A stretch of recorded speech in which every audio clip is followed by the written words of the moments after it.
हरे Krishna. Krishna conscious books YouTube channel में आपका स्वागत है।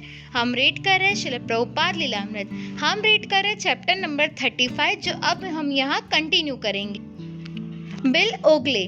प्रभुपाद के प्रशांत ग्रहण करने पर हमने उनके लिए एक नाट्य प्रस्तुत किया। नाटक का नाम ब्राह्मण और मोची था। मैंने विष्णु का अभिनय किया। वह बड़ा कठिन था। मुझे विष्णु बनना था और मेरी पत्नी को लक्ष्मी बनना था। विष्णु के रूप में मैं लेटा था और मेरी पत्नी मेरे पैर दबा रही थी। प्रभुपाद मेरी ओर देख रहे थे और मैंने सोचा कि उनके मन में जरूर आ रहा होगा कि विष्णु बनने वाला यह बदमाश कौन है। मुझे लगा कि यह बहुत अच्छा नहीं है, मुझे यह नहीं करना चाहिए था। प्रभुपाद के सामने इस रूप में आने पर मुझे बहुत संकोच हो रहा था। जयसेन नारद मुनि का अभिनय कर रहा था और अभिनय के बीच उसने सैकड़ों बार प्रणाम किया। चूंकि प्रभुपाद वहां मौजूद थे, इसलिए जयसेन हर एक व्यक्ति और वस्तु को प्रणाम कर रहा था। यद्यपि वह नारद मुनि बना था, फिर भी उसने मोची को भी प्रणाम किया। इस पर कुछ भारतीय बोल पड़े। उन्हें आश्चर्य हो रहा था कि नारद मुनि जैसा महान संत एक मोची को प्रणाम करे, जो साधारणतः बहुत नीच जाति का व्यक्ति होता है। तो इस स्थान पर प्रभुपाद ने दखल दिया और वे व्याख्यात करने लगे। सचमुच, उन्होंने कहा, यह उचित है कि नारद मुनि ने एक मोची को प्रणाम किया है, क्योंकि मोची वैष्णव है। कोई वैष्णव ब्राह्मण से भी अधिक प्रणम्य है। वे नाटक का वर्णन करते गए, उन्होंने कहानी बताई और हम अभिनय करते रहे। यह बहुत आनंददायक था। जिस समय प्रभुपाद जैक्सनविले की उड़ान पकड़ने के लिए विश्राम कक्ष में चल रहे थे, उसी समय व्हील कुर्सी में बैठी एक महिला, जो अटलांटा के एक भक्त की माँ थी, आई और प्रभुपाद के चरणों पर गिर पड़ी। भक्त आंखों में आंसू भरकर वह चिल्लाने लगी, मैं कैंसर से मर रही हूँ, मुझे बचाइए, मुझे बचाइए। श्री प्रभुपाद झुके और उन्होंने अपना हाथ उनके सिर पर रखा। ठीक है, उन्होंने उसे संतोष देते हुए कहा, ठीक है। जब लाल गुलाब और मैग्नोलिया वृक्ष के फूलों की माला पहने हुए प्रभुपाद गलियारे से होकर अपने वायुयान की तरफ बढ़ रहे थे, भक्तों को वे एक राजा की भांति बहुत तेजस्वी लगे। उनसे स्वर्णिम आभा प्रकट हो रही थी। वे शक्तिशाली लग रहे थे, फिर भी वे विनम्र थे। भक्तों को आध्यात्मिक शक्ति की अनुभूति हुई और उन्होंने उनकी शिक्षाओं को पालन करने का प्रण लिया। भक्तों के लिए प्रभुपाद की आखिरी झलक वह भी थी जब वे जैक्सनविले ले जाने वाले छोटे से हवाई जहाज में बैठने के लिए हवाई अड्डे के मैदान में चल रहे थे। उनकी केसरिया रेशमी धोती और कुर्ता मंद वायु से उड़ रहे थे। भक्तों की ओर मुड़कर प्रभुपाद ने हाथ हिलाया। गैसविले, जुलाई 29, 1971। प्रभुपाद ने पूछा कि मोटर कार कितनी तेजी से जा रही थी और उन लोगों को गैसविले पहुंचने में कितना समय लगेगा। ड्राइवर ने बताया कि मोटर कार 65 मील प्रति घंटे की रफ्तार से जा रही थी और गैसविले पहुंचने में 1.5 घंटा लगेगा। प्रभुपाद राजमार्ग के दृश्य देखते रहे। चीड़ के जंगल, दलदल, भांति भांति के विचित्र पक्षी, कभी कभी अमेरिकी जंतु, आर्मेडिलो जो राजमार्ग पर पहुंच जाता था। सड़क के साथ साथ बहने वाली नहरें में कमल और कुमुदिनी के फूल जंगली स्तर पर खिले थे और निर्मल धूप से स्वच्छ हवा गर्म हो रही थी। गैसविले प्रभुपाद के लिए एक अतिरिक्त यात्रा थी। धर्मोपदेश के लिए वह एक विशेष दिन था। उन्होंने अपने सचिव श्याम सुंदर को न्यूयॉर्क में छोड़ दिया था और अपने साथ वे केवल अपने सेवक अरविंद को ले आए थे। वे केवल एक दिन के लिए आए थे, एक और नगर में भगवान चैतन्य का अनुग्रह पहुंचाने के लिए। जब भक्तों ने हवाई अड्डे पर उनका स्वागत किया उस समय वे बहुत गंभीर लग रहे थे, लेकिन भक्तों को देख लेने के बाद वे आश्चर्यजनक रीति से मुस्कुराए थे। और तब हृदयानंद की ओर मुड़ते हुए उन्होंने पूछा था, किस मार्ग से जाना है। वे एक दिव्य योद्धा की भांति थे, जो युद्ध का मार्ग जानना चाहता था। प्रभुपाद पुष्प संकुलित मार्ग से मंदिर में प्रविष्ट हुए, जो फ्लोरिडा विश्वविद्यालय के परिसर में एक किराए के मकान में स्थित था। मंदिर कक्ष में वे 1 मिनट तक भगवान चैतन्य और उनके पार्षदों के एक अपरिकृष्ट किंतु निष्ठापूर्वक बनाया गए चित्र को देखते हुए खड़े रहे। हृदयानंद ने प्रभुपाद से पूछा कि क्या वे विश्राम करना चाहते थे, और उन्होंने सिर हिलाकर हाँ कहा। भक्त कीर्तन में लगे रहे और प्रभुपाद कमरे में विश्राम करने चले गए। बाद में वे छोटे से मंदिर कक्ष में आए और विशाल नीले मखमली व्यास आसन पर बैठ गए। प्रभुपाद के गैसविले मियामी तय तलहासी और न्यू ऑरलियंस के शिष्यों के अतिरिक्त विश्वविद्यालय के बहुत से छात्र और अन्य अतिथि भी उपस्थित थे। इतने अधिक युवा लड़कों और लड़कियों को यहाँ देखना कितना अच्छा लग रहा है, श्रील प्रभुपाद ने कहना आरंभ किया। संसार के इस सुदूर कोनों में भगवान चैतन्य के जन्म स्थान से इतनी दूर प्रभुपाद ने भगवान के पवित्र नाम के जपने के संरक्षणकारी गुणों का वर्णन किया। उन्होंने बताया कि उनका एक शिष्य वहीं पर उपस्थित था जब उसकी मां मर रही थी। चूंकि वह कृष्ण और हरे कृष्ण के बारे में उसे बताया करता था, इसलिए उसने अपने अंतिम शब्दों में अपने पुत्र से कहा, तुम्हारे कृष्ण कहाँ हैं? क्या वे इस समय यहाँ हैं? और तब वह मर गई। पवित्र नाम का उच्चारण करने और कृष्ण के विषय में सोचने के कारण प्रभुपाद ने कहा वह आध्यात्मिक लोक में जाएगी। जब प्रभुपाद अपना व्याख्यान समाप्त कर चुके तो विश्वविद्यालय के एक समाचार पत्र की एक महिला संवाददाता ने हाथ उठाया। मैं देख रही हूँ कि यहाँ लगभग सभी युवा लोग उपस्थित हैं। ऐसा क्यों? प्रभुपाद ने एक प्रश्न के साथ उत्तर दिया। विश्वविद्यालय में इतने युवा लोग क्यों हैं? महिला ने 1 मिनट सोचा। अच्छा, मेरा अनुमान है कि शिक्षा के लिए यही अवस्था है। हाँ, प्रभुपाद ने कहा, तो यही अवस्था कृष्ण भावनामृत के लिए है। तुम बुढ़े कुत्ते को नहीं चाले नहीं सिखा सकती। जिस कार्यक्रम के लिए प्रभुपाद आए थे और जिसके लिए फ्लोरिडा विश्वविद्यालय $1000 दे रहा था, वह प्लाजा ऑफ अमेरिकास के परिसर में उस दिन तीसरे पहर को जब प्रभुपाद पहुंचे तो वहां अस्थायी रंगमंच के समीप कई 100 छात्र एकत्रित हो चुके थे। कुछ घास पर बैठे थे, कुछ महकते हुए मैग्नोलिया वृक्षों के नीचे प्रतीक्षा कर रहे थे। आकाश बादलों से आच्छादित था और वर्षा होने की आशंका थी। छात्रों की संख्या में वृद्धि होती रही और वह 500 तक पहुंच गई। तब ज्यों ही प्रभुपाद बोलने को उठे ही कि हल्की फुहार शुरू हो गई और हृदयानंद प्रभुपाद के ऊपर छाता लगाने के लिए रंगमंच पर चढ़ गया। अपने व्यास आसन पर बैठे हुए प्रभुपाद ने माइक्रोफोन से धीरे से कहा, कोई सिगरेट पी रहा है, और छात्रों ने शालीनता पूर्वक अपने सिगरेट बुझा दिए। प्रभुपाद ने जो ही अपना व्याख्यान आरंभ किया कि एक कुत्ता भौंकने लगा। प्रभुपाद रुक गए। ये कुत्ता कौन है? उन्होंने पूछा। जब कुत्ते का भौंकना जारी रहा तो श्रील प्रभुपाद बोले, वह भी बोलना चाहता है। अंत में भौंकना बंद हो गया और वर्षा भी बंद हो गई, किंतु हृदयानंद प्रभुपाद के सिर के ऊपर छाता लगाए रहा। जब प्रभुपाद कार से मंदिर वापस जा रहे थे तो उन्होंने अपने व्याख्यान का टेप रिकॉर्ड बजाने को कहा। जब व्याख्यान के आरंभ में उन्होंने कुत्ते को भौंकते हुए सुना तो वे हंसने लगे। प्रभुपाद, हृदयानंद ने कहा, आपका व्याख्यान आश्चर्यजनक था। उसे हर एक ने पसंद किया। छात्रों ने उसे पसंद किया, भक्तों ने उसे पसंद किया और प्राचार्यों ने उसे पसंद किया। अच्छा, प्रभुपाद बोले, हरे कृष्ण। प्रभुपाद के धर्मोपदेश का दिन अभी समाप्त नहीं हुआ था। उस शाम को टीवी पर उनकी एक भेंट वार्ता प्रसारित होनी थी।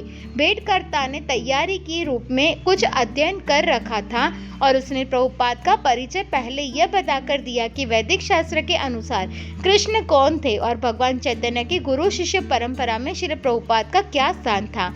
जब भेंटकर्ता ने प्रभुपाद से परिचयात्मक वक्तव्य के लिए प्रार्थना की तो प्रभुपाद ने कहा, कृष्ण भावनामृत आंदोलन लोगों में एक मूल भावना को जागने का प्रयत्न कर रहा है कि हम सब कृष्ण के अभिन्न अंग हैं। जब भेंटकर्ता ने प्रभुपाद से पूछा, आपके आध्यात्मिक गुरु कौन है, तो प्रभुपाद ने विनयपूर्वक अपना सिर झुका दिया और अपने गुरु महाराज का नाम पूरा बताया। ओम विष्णुपाद परमहंस परिव्रजकाचार्य भक्ति सिद्धांत सरस्वती गोस्वामी महाराज प्रभुपाद। किंतु भेंटकर्ता विवाद पर तुला हुआ लगता था।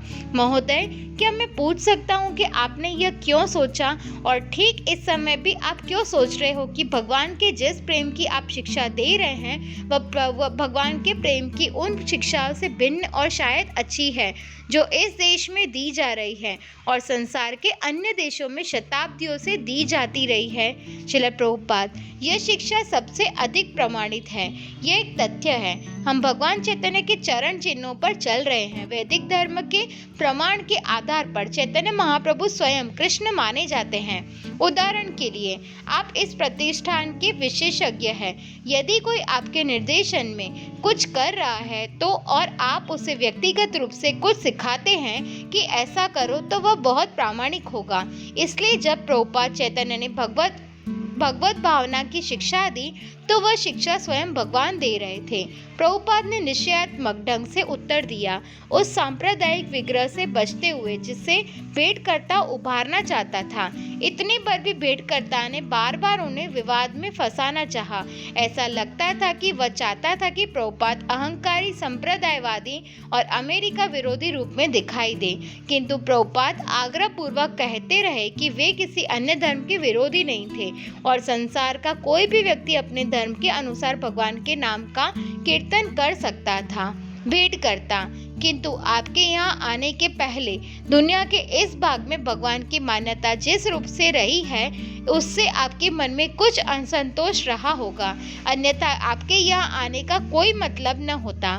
श्रील प्रभुपाद, केवल दुनिया के इस भाग से मतलब नहीं है। वास्तव में दुनिया के हर भाग में भगवान में रुचि बहुत थोड़ी है। उनकी अधिक रुचि कुत्ते में है। प्रभुपाद ने उत्तर बहुत शक्तिशाली थे। दार्शनिक दृष्टि से वे बहुत शक्तिशाली थे। भेंटकर्ता ने अपनी समस्त बुद्धि लगाकर कुछ दोष निकालने का फिर प्रयत्न किया। भेंटकर्ता महोदय, मुझे ऐसा लगता है कि जैसा कि आपकी रचनाओं में व्याख्या की गई है, व्यक्ति और भगवान के बीच के संबंध पर बहुत अधिक बल है। श्रील प्रभुपाद, हाँ, ये सर्वत्र मिलता है। भेंटकर्ता, हाँ, किंतु आप उस संबंध पर व्यक्ति और व्यक्ति के बीच के संबंध की तुलना में अधिक बल देते हैं। क्या मैं ठीक हूँ? श्रील प्रभुपाद, सबसे पहले हमें भगवान के साथ अपने टूटे हुए संबंध को जोड़ना है, तब हम समझ सकते हैं कि एक व्यक्ति का दूसरे व्यक्ति के साथ क्या संबंध है। यदि केंद्रीय बिंदु ही गायब है तो वस्तुतः कोई संबंध नहीं होगा।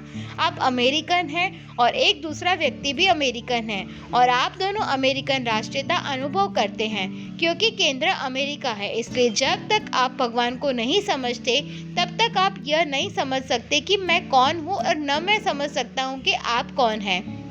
भेंटकर्ता, मेरे विचार से संसार के इस भाग में, पाश्चात्य जगत में, हम धर्म के उन पक्षों पर बल देते हैं जो हमें एक दूसरे के साथ व्यवहार करना सिखाते हैं, अर्थात धर्म के नैतिक पक्ष पर। कृष्ण भावनामृत संघ में। श्रील प्रभुपाद, हमारा इससे मतलब नहीं है कि एक व्यक्ति दूसरे व्यक्ति के साथ कैसा व्यवहार करता है। भेंटकर्ता, क्या यह आपकी कृष्ण भावनामृत आंदोलन का अंग नहीं है? श्रील प्रभुपाद, नहीं, यह महत्वपूर्ण नहीं है क्योंकि हम जानते हैं कि कोई मनुष्य जो ही यह जान जाता है कि भगवान के प्रति कैसा व्यवहार करना चाहिए, त्यों ही उसे दूसरे मनुष्य के साथ व्यवहार करना अपने आप आ जाता है। भेंटकर्ता, किंतु उदाहरण के लिए हम ईसाई धर्म लें। आप 10 आदेशों 10 कमांडेंट्स को जानते हैं। इन 10 आदेशों में एक मनुष्य के दूसरे मनुष्य के साथ व्यवहार पर गहरा बल दिया गया है। तू चोरी नहीं करेगा, तू हत्या नहीं करेगा। आप इन बातों को जानते हैं? श्रील प्रभुपाद, किंतु मेरा कहना है कि ईसा मसीहा ने कभी ऐसा नहीं कहा और उनका आशय कभी नहीं था कि तू हत्या नहीं करेगा। कथन का तात्पर्य केवल मानव जाति से था। इसका साक्ष्य कहाँ है? ईसा मसीहा ने कभी नहीं कहा कि तू हत्या नहीं करेगा। यह केवल मानव जाति को निर्दिष्ट करता है कि तू किसी पशु की हत्या नहीं करेगा। भेंटकर्ता, किसी जीव की? श्रील प्रभुपाद, किसी भी जीव की। धर्म यही है। भेंटकर्ता, इसकी व्याख्या इस तरह कभी नहीं की गई। श्रील प्रभुपाद, आपने इसकी व्याख्या भिन्न ढंग से की है, किंतु ईसा मसीहा ने कहा कि तू हत्या नहीं करेगा। उन्होंने यह कभी नहीं कहा कि तू मनुष्य जाति में से किसी को नहीं मारेगा। आप इसकी व्याख्या उस तरह क्यों करते हैं? प्रभुपाद ने टीवी भेंटकर्ता को वही चीज प्रदान की जिसे वह चाहता था, अर्थात विवाद, किंतु चूंकि वह विवाद उसके लिए मनोवांछित नहीं हुआ इसलिए उसने उसे तुरंत छोड़ दिया। उसके स्थान पर उसने प्रभुपाद से पूछा कि किसी मनुष्य के व्यवहार से कैसे जाना जा सकता है कि वह कृष्ण भावनामृत का सच्चा अनुयायी है, वह पूर्णतया भला आदमी होगा। प्रभुपाद ने कहा, बस इसलिए मैं अपने शिष्यों को मांस खाने से मना करता हूँ। भेंटकर्ता, मांस खाने से?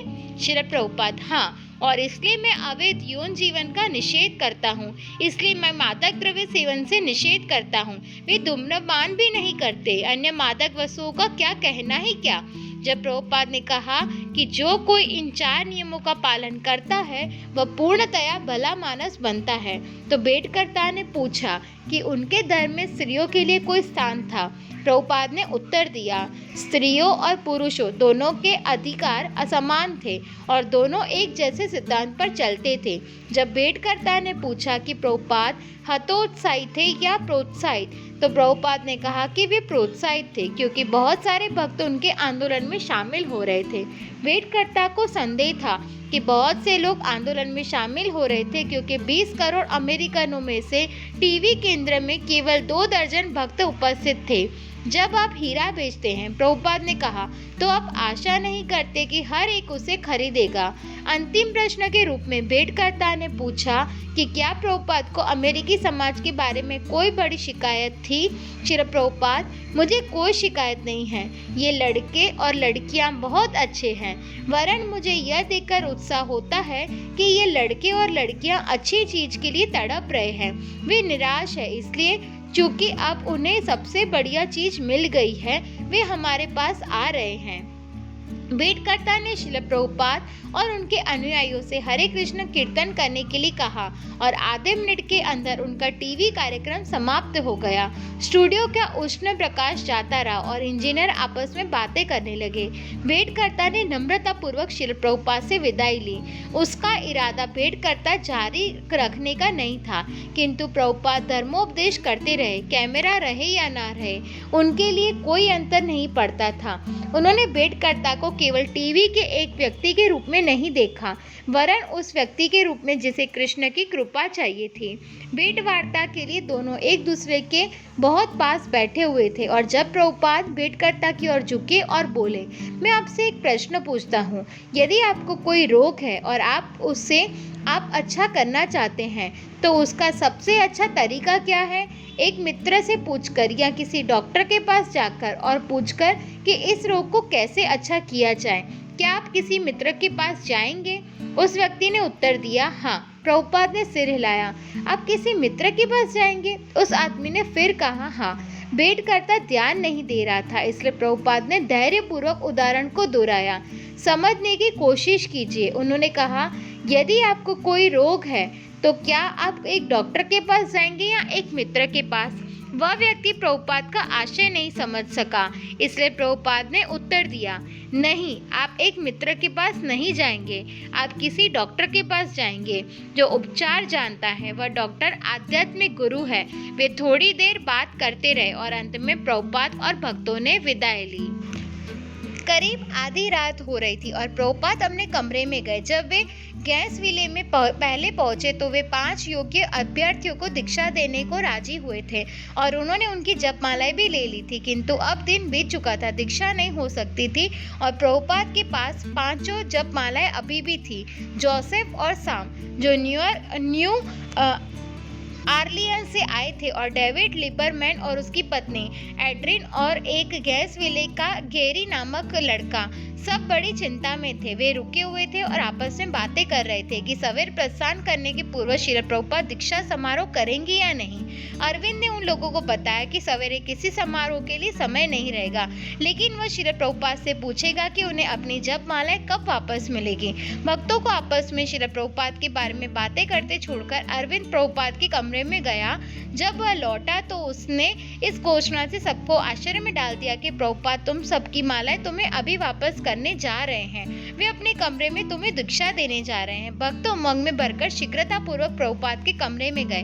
प्रभुपाद अपने पलंग पर बैठ गए। वे कोई कमीज नहीं पहने हुए थे, उन्होंने केवल धोती पहन रखी थी, जिसे जांघ तक खिसकाकर लुंगी या गमछे की तरह उन्होंने अपने नीचे दबा लिया था। उनका शरीर सुडौल और आभामय था।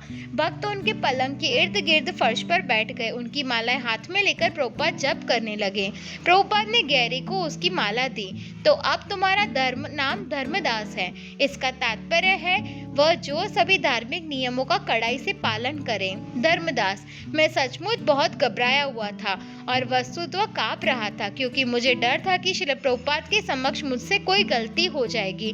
मैं इतना घबराया हुआ था कि सचमुच मुझे ठीक ठीक सुनाई नहीं पड़ा, किंतु मैं बहुत प्रसन्न था कि श्रील प्रभुपाद ने मुझे स्वीकार कर लिया है। निसंदेह मैं जानता था कि अब कभी भी आंदोलन छोड़ने का कोई प्रश्न नहीं था। मैं कभी छोड़ना ही नहीं चाहता था और अब तो सब कुछ औपचारिक हो गया। यदि पहले कभी मैंने सोचा भी हो तो अब कोई प्रश्न ही नहीं था। तब न्यू ऑरलियंस के जोसेफ की बारी आई। उसका नाम क्या है? प्रभुपाद ने अरविंद से पूछा। अरविंद ने एक कागज में पढ़ा, भागवत दास। प्रभुपाद मुस्कुराए और बोले, ओ भागवत दास, बहुत अच्छा। दो चीजें हैं, भागवत पुस्तक है और श्रीमद् भागवत और भगवत गीता, और भागवत व्यक्ति है जो इनकी शिक्षाओं का पालन पूर्णतया करता है। वह भागवत पुस्तक का सजीव साकार रूप है और तुम भागवत दास हो। इसका तात्पर्य यह है कि तुम भागवत पुस्तक और भागवत व्यक्ति दोनों के सेवक हो। भागवत दास, मैं सदैव ऐसा नाम चाहता था जिसका अर्थ हो कि मैं गुरु का दास था, इसलिए जब मैंने यह नाम सुना तो मैं बहुत प्रसन्न हुआ। प्रभुपाद मेरी माला मुझे देने लगे, लेकिन उन्होंने उसे वापस खींच लिया और पूछा, 4 विधि विधान क्या है? मैंने उन्हें बताया तो उन्होंने कहा, बहुत अच्छा। तो वे मेरी माला मुझे फिर देने लगे, लेकिन उन्होंने उसे फिर खींच लिया। उन्होंने पूछा, तुम कितनी मालाओं का जप करते हो? मुझे गर्व था, क्योंकि गत 5 महीनों से मैं प्रतिदिन 20 मालाएं जप कर रहा था, इसलिए मैं सीधा तनकर बैठ गया और बोला, श्रील प्रभुपाद, ऐसा माना जाता है कि जब 16 मालाएं करना चाहिए, किंतु मैं 20 मालाएं करता हूँ। श्रील प्रभुपाद ने मेरी ओर से मुख फेर लिया और कहा, ठीक है। ये उनके ऐसा कहने के समान था कि गर्व से फूलो मत। तब वे मेरी ओर मुड़े और बोले, तुम्हारी माला यह रही। देव को उसकी माला देते हुए प्रभुपाद ने कहा, तुम्हारा नाम अमरेंद्र है, जिसका अर्थ है अमरों में सर्वश्रेष्ठ। उन्होंने एड्रिन को गायत्री दासी और शाम को सुव्रत नाम दिया। जब सुव्रत खड़ा हुआ और प्रभुपाद ने देखा कि वह गले की माला नहीं पहने था, तो उन्होंने उसकी जप माला रोक ली और कहा, तुम्हारे पास गले की माला नहीं है? तुम्हारी गले की माला कहाँ है? प्रभुपाद भागवत दास की ओर मुड़े, तुम्हारे पास भी गले की माला नहीं है? भागवत ने समझा कि प्रभुपाद उसकी जप माला वापस लेने जा रहे हैं, इसलिए उसने उसे पैट के पास छुपा लिया। तब प्रभुपाद कमरे के वरिष्ठ भक्तों की ओर मुड़े और उन्होंने आलोचना की। क्या मामला है? उन्होंने रुखाई से कहा, तुम नायक हो, तुम इस चीजों को नहीं जानते? क्या तुम नहीं जानते कि दीक्षा के समय तुम्हें गले की माला पहननी चाहिए? प्रभुपाद ने आक्रोश से वरिष्ठ भक्त डर गए। हमें दुख है प्रभुपाद, किसी एक ने कहा, कल हवन के समय सब गले की मालाएं धारण करके आएंगे। हाँ, प्रभुपाद ने कहा, गले में माला पहने बिना तुम हवन नहीं कर सकते। तुम्हें उन्हें गले की माला जरूर पहननी चाहिए। यद्यपि आधी रात हो गई थी, तथापि प्रभुपाद ने पूछा कि क्या किसी भक्त को कोई प्रश्न पूछना था। भागवत दास ने अपना हाथ उठाया। क्या बात है कि हम लोग दिव्य मंच पर हैं, फिर भी कभी कभी हम त्रिगुणात्मक प्रकृति से प्रभावित हो जाते हैं। यह एक नाव पर होने के समान है। प्रभुपाद ने उत्तर दिया, यदि तुम नाव में हो तो मैं नहीं कह सकता कि तुम नाव में नहीं हो। क्या ऐसी बात नहीं है? तो तुम दिव्य नाव में हो, इसलिए दिव्य मंच पर हो। तुम नहीं कह सकते कि तुम नहीं हो, किंतु लहरें आ रही है और नाव को आंदोलित कर रही है। प्रभुपाद ने हाथों से नाव के आंदोलित होने जैसा संकेत दिया। इसी तरह भौतिक प्रकृति की लहरें आ रही है, उन्होंने कहना जारी रखा, और वे नाव को आंदोलित कर रही है। किंतु जब तुम एक कुशल नाविक बन जाओगे तो बड़े से बड़े तूफान में भी तुम स्थिर रह सकोगे और नाव को आराम से निकाल ले जाओगे और वह आंदोलित नहीं होगी। अच्छा, तो कोई कुशल नाविक कैसे बनता है? भागवत ने पूछा। तुम कुशल बनते हो, प्रभुपाद ने उत्तर दिया, उत्साही, निष्ठ, दृढ़ और धैर्यवान बनकर। भागवत का चिंताकुल चेहरा देखकर प्रभुपाद ने जोर दिया, तुम्हें धैर्यवान होना चाहिए, समय पर हर चीज होगी। अपने पलंग पर धोती समेटकर अनौपचारिक रूप से बैठते हुए प्रभुपाद ने भागवत के प्रश्नों के उत्तर इस तरह दिए कि सभी भक्तों को पूरा संतोष हो गया। प्रभुपाद के साथ होने से भक्तों को यूं ही संतोष था, किंतु उनके प्रश्नों के प्रभुपाद ने जो उत्तर दिए उनसे न केवल वे वरन सभी भक्त प्रोत्साहित ले सकते थे। और संतोष पा सकते थे। वे दूसरों को बताएंगे जो कुछ प्रभुपाद ने कहा था और हर एक प्रभुपाद की ये शिक्षा याद रखना चाहेगा। अमरेंद्र के पास भी एक प्रश्न था। अमरेंद्र बहुत दृढ़ और उत्तेजित था और वैसे ही उसकी जिज्ञासा भी। भक्त बनने के पहले वह विश्वविद्यालय के क्रांतिकारियों का नेता था। अब कृष्ण भावनामृत के प्रसार में भी वह वही दृढ़ता और गंभीरता लाना चाहता था। श्रील प्रभुपाद, अमरेंद्र ने पूछा, हम लोगों से कृष्ण भावनामृत कैसे अपनावा सकते हैं? हमें क्या कहना चाहिए जब हम लोगों के पास प्रचार करने जाएं? हम क्या कह सकते हैं कि लोग इसे स्वीकार कर लें? उसकी आवाज भारी और शक्तिपूर्ण थी, जो कार्य की मांग कर रही थी।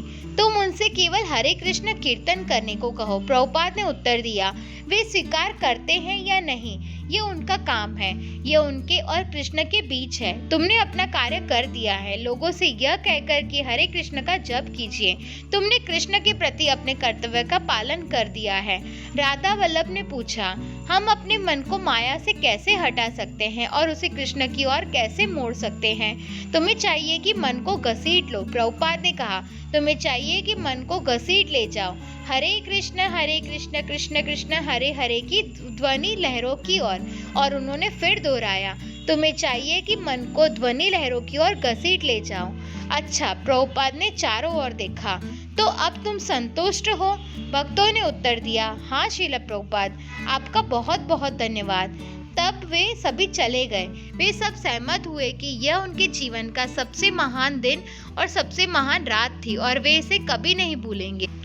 अपने कुछ शिष्यों के साथ प्रभुपाद कार में बैठकर जैक्सनविले हवाई अड्डे गए और उनके अन्य भक्त अपनी गाड़ी में उनके पीछे पीछे गए। हवाई अड्डे पर प्रभुपाद के बैठने के लिए वे अपने साथ मंदिर का व्यास आसन लेते गए। जब प्रभुपाद कार में यात्रा कर रहे थे तो उन्होंने अपनी आंखें बंद कर ली और विश्राम किया।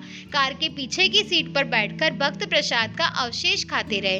हृदयानंद, यह मेरी उद्भावना थी कि प्रभुपाद का व्यास आसन हवाई अड्डे ले जाया जाए। मैं सोच रहा था, मेरे गुरु महाराज उस सीट पर कैसे बैठेंगे जिस पर अन्य कर्मी बैठते हैं? यह असंभव लगता था। प्रभुपाद किस तरह अपना कमलवत शरीर उन सीटों पर रखेंगे, उन सीटों पर बैठेंगे जिन पर कर्मी बैठते हैं? इससे मैं बहुत परेशान था। व्यास आसन अमरेंद्र ने बनाया था और वह हर चीज टैंक जैसी बनाता था।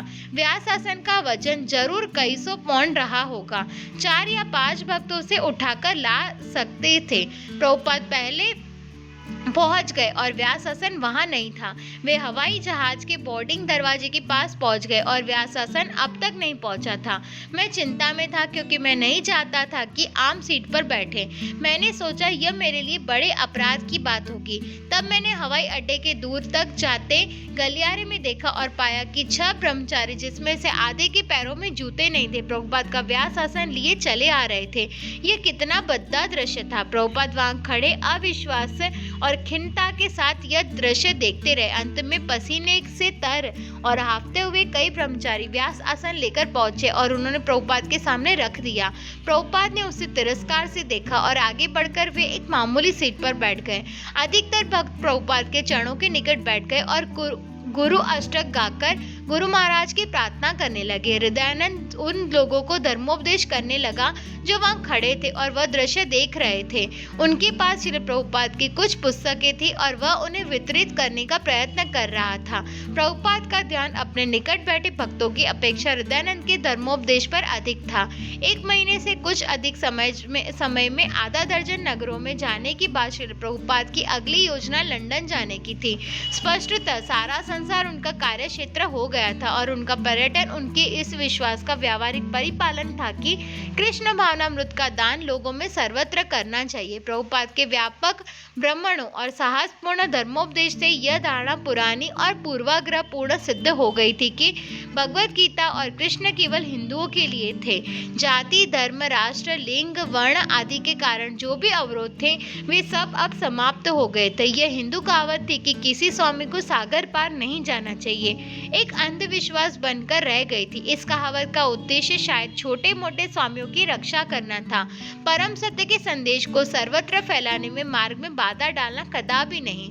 चैतन्य महाप्रभु की स्पष्ट इच्छा थी कि उनका नाम संसार के हर गांव और हर नगर में सुनाई पड़े और किसी भी वैदिक आदेश से उनका निषेध न हो। हाँ, वैदिक शास्त्रों में ये शिक्षा अवश्य है कि भक्तों को एकांत स्थान में रहना चाहिए और सांसारिक स्त्री पुरुषों से बचना चाहिए। और वैदिक शास्त्र यह भी शिक्षा देते हैं कि भक्तों को चाहिए कि सरल निरीह व्यक्तियों के मनों में उत्तेजना न उत्पन्न करे और अधार्मिकों को धर्मोपदेश न दे। एक वैदिक आदेश के अनुसार एक भक्त को किसी नास्तिक या मुख भी नहीं देखना चाहिए, लेकिन एक निष्ठावान आचार्य दया के उच्चतर सिद्धांतों के अनुपालन में ऐसे विधि विधानों का उल्लंघन कर सकता है जो मुख्यतः नव दीक्षितों के संरक्षण और शुद्धिकरण के लिए बनाए जाते हैं। और उस उच्चतर सिद्धांत के समर्थन में भगवान कृष्ण की प्रतिज्ञा की थी, मेरे भक्त का कभी विनाश नहीं होगा। समर्पित धर्मोपदेश जो भगवान चैतन्य के उच्चतम आदेशों के पालन में लगा होता है, सांसारिक लोगों से नित्य संपर्क के बावजूद प्रदूषणों से सुरक्षित रहता है। अपने आध्यात्मिक जीवन का खतरा उठाकर भी वह सांसारिक जीवों के पास जाता है और बदले में कृष्ण उसकी रक्षा करते हैं। प्रभुपाद प्रत्येक के प्रति प्रत्येक स्थान में कृपालु थे, इसलिए वे जगत गुरु थे। जगत गुरु होने का यह तात्पर्य नहीं है कि कोई इस बात का दावा करे कि वह अन्य सभी से श्रेष्ठ है या वह संसार में सर्वोत्तम गुरु है। जगत गुरु का तात्पर्य यह है कि नारद मुनि की तरह कृष्ण भावनामृत का एक धर्मोपदेश हर जगह जाए, धर्मोपदेश करे, हर जगह अपने शिष्य बनाए। और श्रील प्रभुपाद यही करते थे। संयुक्त राज्य में एक हवाई अड्डे पर पहुंचने पर श्रील प्रभुपाद ने कहा था कि योगी पूर्व काल में 3 तरह की यात्रा करते थे, उड़न खटोले से, कबूतरों से और मंत्रों से। तो आज आप अमेरिकी युवा वायुयान से क्यों आए हैं? एक संवाददाता ने चुनौती दी थी। केवल तुम लोगों की तरह होने के लिए, श्रील प्रभुपाद ने मुस्कुराते हुए कहा। किंतु यह बात वास्तव में कोई कम विस्मयजनक नहीं थी कि प्रभुपाद किसी असामान्य रहस्यपूर्ण शक्ति के माध्यम से न आकर जेट वायुयान से आते थे। विस्मय की बात यह थी कि वे सदैव यात्रा कर रहे थे और वे जहाँ भी जाते थे वहाँ कृष्ण भावनामृत के संदेश के बारे में बोलते थे, विश्वासहीनों में विश्वास पैदा करते थे और कली युगीन निम्न कोटि के व्यक्तियों को शुद्ध वैष्णव में बदलते थे। श्रील प्रभुपाद निस्वार्थ और दयापूर्ण यात्राएं करने के साथ दिव्य साहित्य का भी सृजन और वितरण कर रहे थे। संसार भर में फैले उनके 65 केंद्रों के शिष्य कृतज्ञता पूर्वक उनकी सहायता करने की भूमिका स्वीकार कर रहे थे और उनको आश्वस्त कर रहे थे कि वे अपने अपने क्षेत्रों में लोगों को धर्मोपदेश देने में समर्थ थे। और प्रभुपाद को चाहिए था कि वे कृष्ण भावनामृत की सीमाओं का पूरे आत्मबल के साथ विस्तार करते रहे और लोगों को अधिकाधिक दिव्य साहित्य देते रहे। उनके शिष्य विशेष रूप से चाहते थे कि श्रीमद् भागवत का अनुवाद करने के लिए प्रभुपाद को अधिक समय मिले, क्योंकि उन्होंने शिष्य को बताया था कि उनकी यही इच्छा थी। वे प्रायः कहा करते थे कि यदि उन्हें श्रीमद् भागवत के अनुवाद में समय लगाने को मिले तो वे यात्रा करना बंद कर देंगे, किंतु लंबे समय तक वे यात्रा नहीं कर सकते थे। कि यदि उन्हें भागवत पर एकाग्र चित्त होने के लिए पर्याप्त शांति और उपयुक्त स्थान मिल भी जाता तो कर्तव्यवश उन्हें यात्रा पर निकलना पड़ता था, नए लोगों से मिलने के लिए, किसी नए स्थान में संकीर्तन आरंभ कराने के लिए या यह निश्चय करने के लिए कि उनका आंदोलन निष्कंटक उन्नति कर रहा है। अतः प्रभुपाद ने इससे नित्य का नियम बना लिया था कि वे जहाँ भी जाते थे वहाँ हर दिन कुछ घंटे श्रीमद् भागवत का अनुवाद करने में लगाते थे। उनके पास एक अटैची थी जिसमें वे संस्कृत के भागवत और उनके तात्पर्य रखते थे और एक दूसरी अटैची डिक्टेशन वाली थी, मशीन के लिए थी। वे जहाँ भी होते थे आधी रात को उठ जाते थे, डिक्टेशन लिखने वाली मशीन और भागवत के संस्कृत और बंगाली संस्करण लेकर बैठ जाते थे और जहाँ पिछली बार समाप्त किया था उसके आगे बढ़ते हुए श्लोकों का अंग्रेजी में अनुवाद करते थे और भक्ति वेदांत तात्पर्य लिखते जाते थे। इस प्रकार उनकी व्यस्त यात्राएं और अनुवाद साथ साथ चलते रहते थे। हरे कृष्णा। तो प्रकरण नंबर 35 यहीं समाप्त होता है। नेक्स्ट पार्ट में हम चैप्टर नंबर 36 स्टार्ट करेंगे। वांछा कल्पतरुभ्यश्च कृपा सिंधुभ्यः एव च पतितानां पावनेभ्यो वैष्णवेभ्यो नमो नमः। श्रील प्रभुपाद की जय।